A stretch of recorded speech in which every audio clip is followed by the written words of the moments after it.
22% des adolescents se connectent à ces sites médias favoris plus de 10 fois par jour. Plus de la moitié des adolescents se connectent à un site de média social plus d'une fois par jour.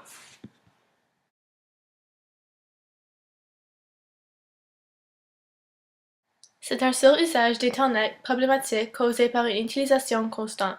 Ceci amène un sens de détresse et des problèmes psychologiques et sociaux. Il y a différents types de cyberdépendance: l'activité sexuelle en ligne, cyberrelations, jeux, etc. Mais ils ont tous un effet en commun, un besoin irrésistible à l'Internet. Cette dépendance touche à plusieurs personnes autour du monde. Au Canada, 90% des gens entre les âges de 18 ans et 24 ans passent en moyenne 17,6 heures par semaine en ligne.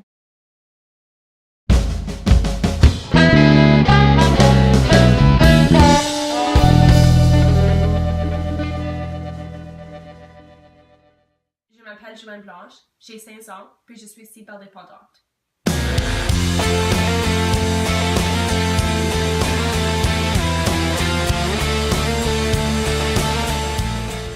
Donc, ça a tout commencé quand mes parents m'ont laissé avoir un compte MSN. Depuis ce temps, je suis devenue de plus en plus dépendante des réseaux sociaux.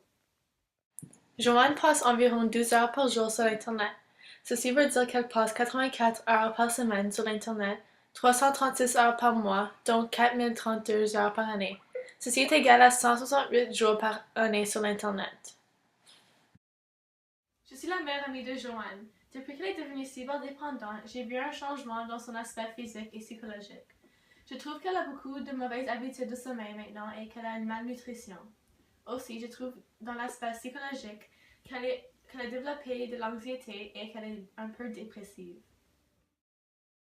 Joanne n'est pas la seule qui souffre. Ceci est un problème qui affecte la majorité des jeunes dans la société.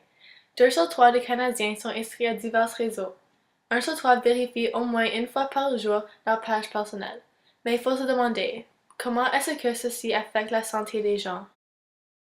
L'obésité est sûrement l'effet le plus commun et majeur sur la société. C'est un problème répandant à cause du fait qu'ils ne ressentent aucun besoin de faire de l'exercice. Les gens ayant la cyberdépendance ont un plus grand plaisir à essayer de ne rien faire que de faire n'importe quoi qui implique du mouvement. Il y a plusieurs choses qui peuvent vous aider lors de la cyberdépendance. Une habitude de vie qui peut aider cette dépendance est de simplement sortir dehors. En sortant dehors, l'air frais peut vous aider comme distraction.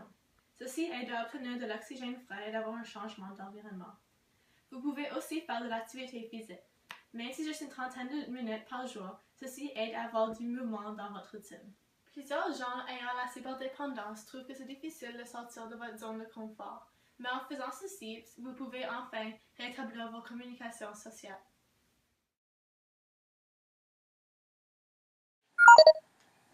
Bonjour, c'est Joanne Blanche. Ça fait environ une année que je réalise que j'ai un problème sérieux de la cyberdépendance. Mais en utilisant les méthodes du Dr Pallotta, je suis capable de non seulement limiter le montant de temps que je dépense chaque journée sur les sites médias, mais je fais beaucoup d'exercices, puis en général, je me sens beaucoup mieux.